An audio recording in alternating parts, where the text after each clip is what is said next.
O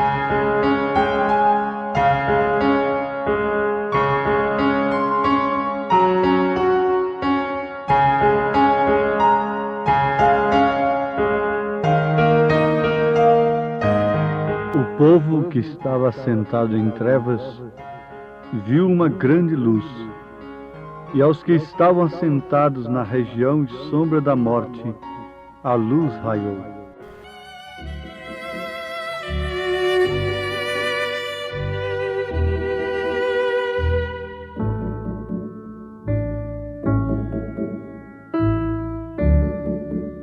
Além do véu, eu tenho um lar. Esta garantia nos dá o nosso Senhor Jesus Cristo. Ele disse: na casa de meu Pai há muitas moradas, e eu vou vos preparar lugar.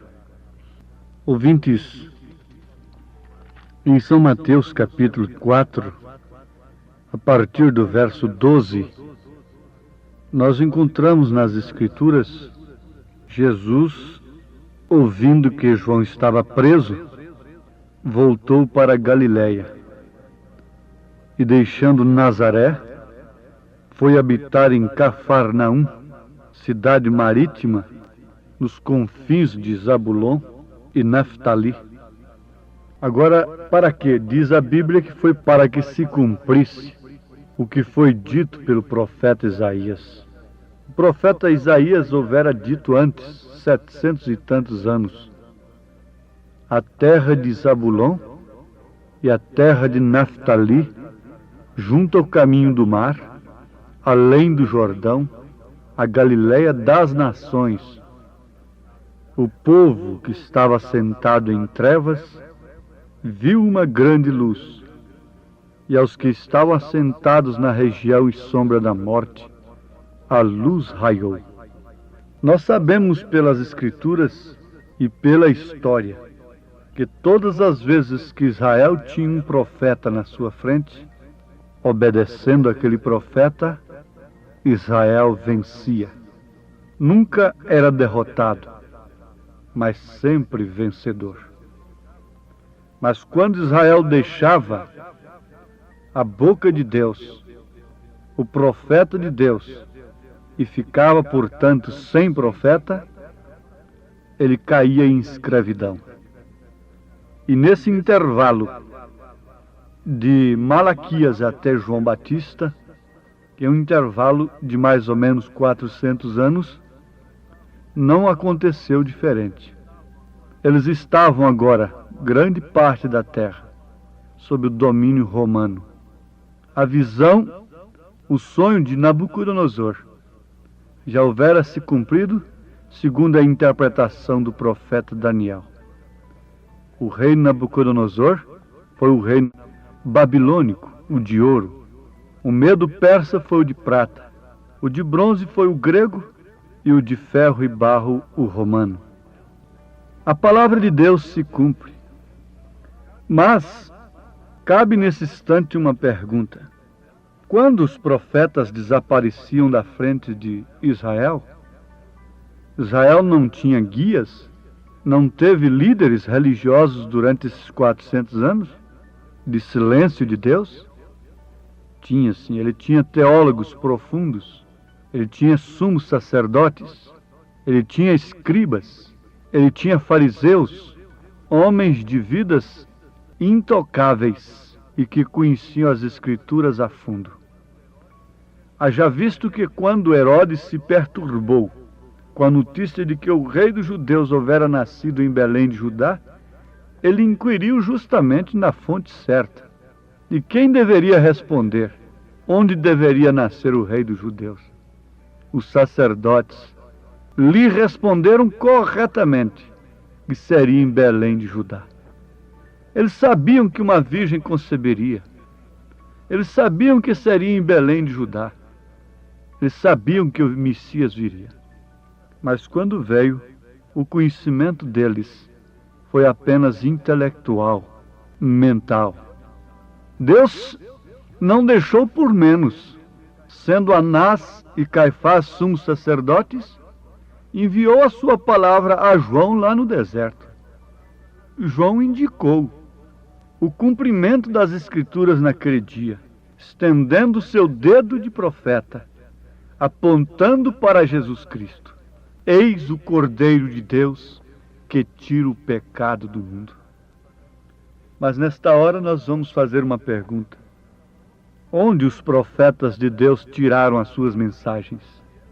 Somente eles sabiam o cumprimento das Escrituras, da palavra de Deus na sua devida hora.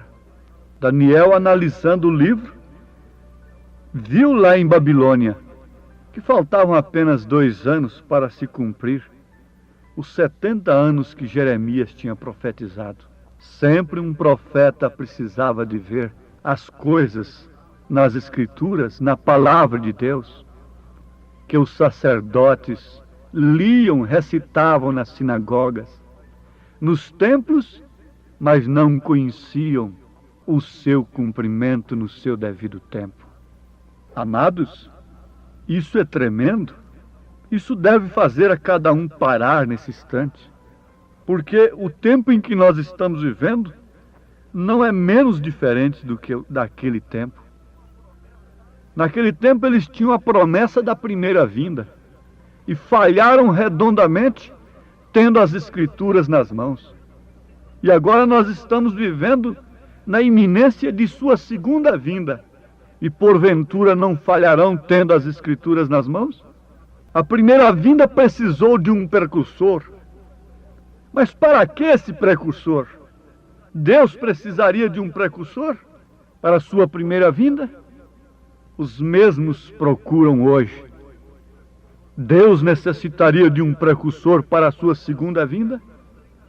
A mesma promessa que tem na Bíblia Sagrada, no Velho Testamento, sobre Elias, vindo antes de Jesus Cristo, o anjo do concerto de Malaquias 3, promete em Malaquias 4 o Elias como precursor da sua segunda vinda, restaurando todas as coisas.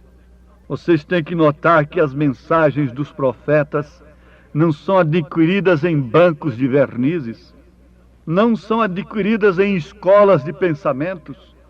Onde Noé conseguiu a sua mensagem? De onde ele extraiu a mensagem que o salvaria do juízo do seu dia? Respondam-me, por favor. Onde Moisés tirou o poder para tirar o povo de Israel do Egito, abrindo o Mar Vermelho? Foi através da ciência que ele aprendeu no palácio de Faraó? Não. Quem conhece a Bíblia sabe que não. Onde Elias conseguiu sua mensagem? De onde Isaías tirou sua mensagem? Onde Amós tirou sua mensagem? Joel, Miqueias, Naum, Daniel, Ezequiel, Jeremias. E vindo para o Novo Testamento, vamos perguntar a São Pedro onde ele extraiu a sua carta. De qual escola de pensamento ele tirou aquela carta universal, a sua primeira e segunda carta. Vamos perguntar a São João onde ele arranjou as visões do Apocalipse, sob qual teologia ele conseguiu as visões do Apocalipse. Vamos perguntar a Paulo o que lhe ofereceu Gamaliel para escrever o Novo Testamento, a ordem da igreja, o Evangelho não consultado nem por carne nem por sangue.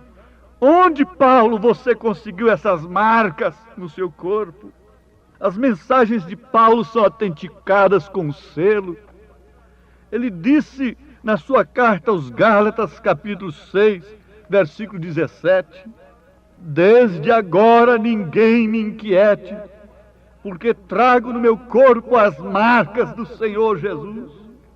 Em outras palavras, trago em meu corpo o timbre do anel do autor da minha mensagem, deste evangelho que eu tenho vos anunciado, deste batismo que eu preguei em Éfeso, Atos 19, batizando aqueles que foram batizados por João, em nome do Senhor Jesus Cristo, Atos 19, versículo 5. E se outro vier anunciando outro batismo, isto será anátema. Gálatas capítulo 1. Ainda que fosse um anjo do céu, com mãos polidas, trazendo que marcas de homens, diplomas dourados. Não, é tempo, a minha alma clama. Me tenham por fanático, me tenham por louco, mas deixe a minha voz clamar mais um pouco. Me tenham por louco nesse deserto, mas deixe que ela clame. Um dia, talvez mais cedo ou mais tarde, ela silenciará, mas no dia de juízo ela clamará sobre vós todos, líderes. O profeta desta era, na sua mensagem parente redentor, ele diz: eles estão crendo nessa mensagem, e então quanto devo eu ser honesto e sincero sobre essa mensagem? Porque não somente eu mesmo estarei errado, mas estarei guiando algum outro errado, e então Deus me terá como responsável por este erro, porque fui eu aquele que o ensinou. Não pensemos nós, pregadores, que ensinar as pessoas erradamente, de uma maneira errada, embora sinceramente, seja pior do que um inferno terrível. Jesus disse que um cego guiando o outro, ambos cairão no buraco. Há tantas promessas para os crentes na Bíblia que têm sido escondidas, têm sido violadas, têm sido camufladas, têm sido enterradas, talentos enterrados. Deus vai pedir conta desses talentos. Promessas enterradas em sepulcros denominacionais, em pensamentos humanos que são feitos para o povo de Deus, para os filhos de Deus, se safarem do jugo do pecado, da desgraça, da enfermidade, do vício, da opressão maligna que tem tomado conta da humanidade. Porque geme, ó igreja, porque clama, ó filha, porque anda para cima e para baixo, como quem não tem um marido, como quem não tem um esposo, como uma mariposa, uma borboleta, pousa aqui, pousa ali. Onde está o seu reduto? De onde tens extraído o seu alimento? De que tens nutrido a sua alma? Há uma promessa escondida no coração da filha de Deus. Há uma promessa escondida no coração do Filho de Deus, como havia no coração de Maria, quando tudo estava dando ao contrário do que o anjo lhe falou. Ele estava sendo vituperado, ele estava sendo crucificado, ele estava sendo martirizado. A sua razão, os seus sentidos podiam lhe perguntar onde está a mensagem do seu anjo Maria, que disse que ele se assentaria num trono, e você, como mãe dele, naturalmente, estaria ao seu lado. Onde está a mensagem do seu anjo Maria? Onde está a chuva, Noé? Onde está o brano, Abramita? Vamos, joguem os tomates podres na arca de Noé. Zombem, mas lá dentro de Maria havia a palavra do Senhor escondida. Se não tivesse a palavra do Senhor dentro do coração de Maria, ela teria se perturbado. E ela não conformou em simplesmente ser a mãe de parte e dar à luz ao seu filho. Ela não foi uma mulher pregadora e tomou o púlpito no lugar dele.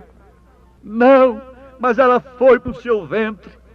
Agora ele estaria novamente nela, para que ela pudesse chegar até o fim, como tipo de uma igreja incontaminada, como tipo não de uma Eva, cheia dos genes de uma serpente, mas sim como uma virgem pura, cheia dos genes de Deus, que massacrou a cabeça da serpente. A igreja deve estar cheia dos genes de Deus, da palavra de Deus, grávida da palavra de Deus. Mas quem engravida a esposa é o esposo. E o pastor é o tipo do esposo, a mulher é o tipo da igreja, e o pastor é a palavra. Ouvindo a palavra, a igreja concebe a palavra, concebe a semente. E o que acontece quando a mulher concebe? A sua madre fecha e não entra mais nenhuma semente ali. E logo ela começa a mostrar ao mundo o que ela tem concebido, o que está dentro dela.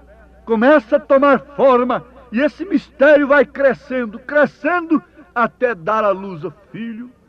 A falsa igreja tem concebido, ela está cheia de credos e dogmas, e ela está na hora de dar luz à besta do Apocalipse.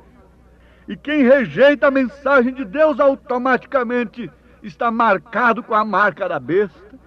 Quem rejeita o sinal de Deus prova que está com o sinal da besta.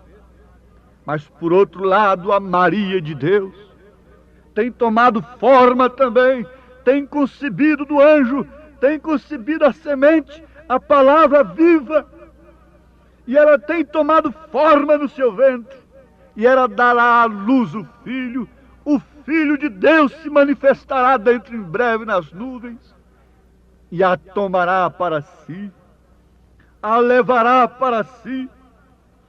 Essa é a mensagem que você deve ter agora no seu coração. Sou uma filha de Deus, sou um filho de Deus. Deus tem me arrancado do mundo. Deus tem me mandado uma mensagem não conseguida em banquinhos de vernizes, mas através de marcas cruciantes no deserto, através de dores, jejuns, orações, visões que deixaram o profeta prostrado, mole por terra, mostrando a mensagem da semente da serpente, mostrando almas encarceradas hoje, o sinal, a fé perfeita, o desespero, mensagens vivas. Como Paulo disse, ninguém me incomode, eu trago as marcas de Cristo em meu corpo, eu trago as marcas de onde eu tenho recebido a minha mensagem.